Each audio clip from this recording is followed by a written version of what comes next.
guys ထားပါဒီနေ့ vlog လေးကတော့တကယ်ချင်းနေနဲ့အတူတူ staycation သွားခဲ့တဲ့ vlog လေးဖြစ်ပါတယ်။ချားတို့ခုသွားနေတဲ့နေရာလေးက Connecticut ပေါ့နော်။အဲ့နေရာလေးကချားတို့နေတဲ့နေရာနဲ့တနားရီခွဲပဲဝေးရပေါ့နော်အခုကတော့ road trip စနေပါပြီလူစုံသက်စုံနဲ့တချင်းတွေဖွင့်ဟာတာတွေပြောပြီးတော့အယောင်ကိုပြောဖို့ကောင်းတဲ့အချိန်လေးပါဒီလိုမျိုးလူစုပြီးတော့ခရီးထွက်ကြတာလေတော်တော်လေးကိုရှားပါတဲ့အခြေအနေလေးပေါ့နော်ဘာဖြစ်လို့လဲဆိုတော့ဒီမှာကအလုပ်တွေလည်းမတူဘူးပရက်တွေကလည်းမတူဘူးဆိုတော့ဒီလိုမျိုးstaycation နေဖို့အတွက်ကိုလူစုရတာတော်တော်မလွယ်ပါဘူးပေါ့နော်တော်တော်ဆိုးဆိုးဖြစ်နေပြီကိုနဲ့တကယ်မှပြီးနေကြပါပါရောက်တာနဲ့တငယ်ချင်းရအုံတို့ခေါက်ဆွဲချက်ထားလို့ပေါ့နော်အုံတို့ခေါက်ဆွဲစားပါတယ်有没有把你放掉了哦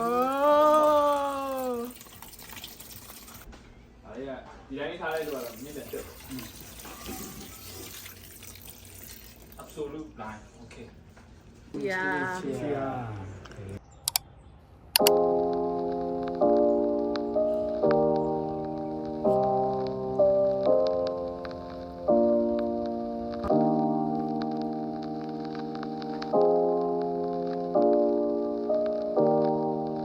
ဒါတို့ရဲ့ပထမအဆုံးမနက်စာတော့မြန်မာပီပီရခိုင်မုတ်တီလှူစားပါတယ်ပြီးသွားပြီစားလို့ရပြီစားဘူးစားဘူးမမုတ်တီရောင်းကောင်းနေတော့အမရဲ့မုတ်တီဒါ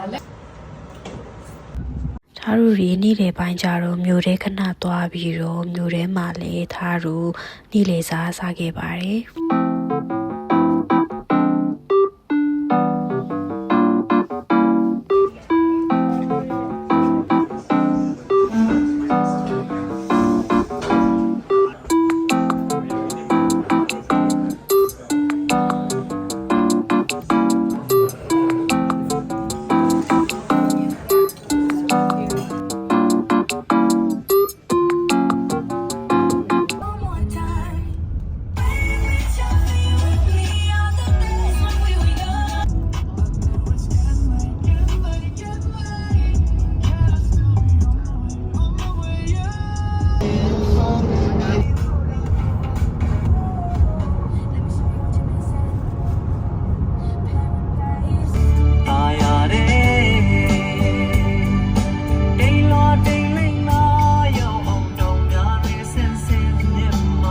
US ရဲ့အလားဆုံးချိန်က4ရာသီဆိုတော့တပင်တွေကအယောင်တွေပြောင်းပြီးတော့အယောင်လာပါတယ်ထားတို့သွားတဲ့ချိန်ကလည်း4 season ဆိုတော့ပေါ့နော်အချိန်ကလုံးဝကိုကွက်တီဖြစ်နေတာပေါ့နော်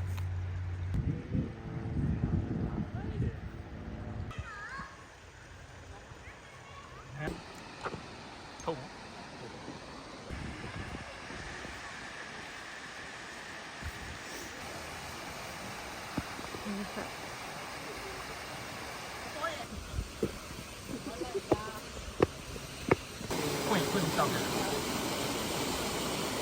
ဟိုရမလေးဘူးတောက်မရ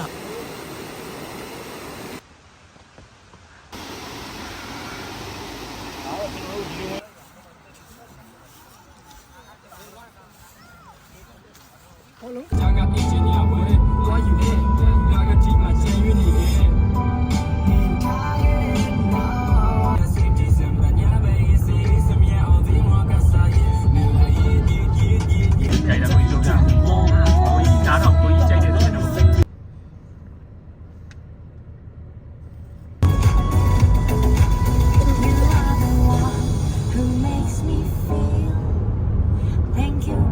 ညနေအိမ်ပြန်ရောက်တော့ထားတို့ဟော့ပေါ်လောက်တော့ကြပါတယ်ပြီးရနဲ့ထားတို့နယူးယောက်ကိုပြန်ခဲ့ကြပါတယ်ထားဗီဒီယိုကိုဆုံးထိကြည့်ပြီးလို့ကျေးဇူးများတင်ပါတယ် See you in the next video bye bye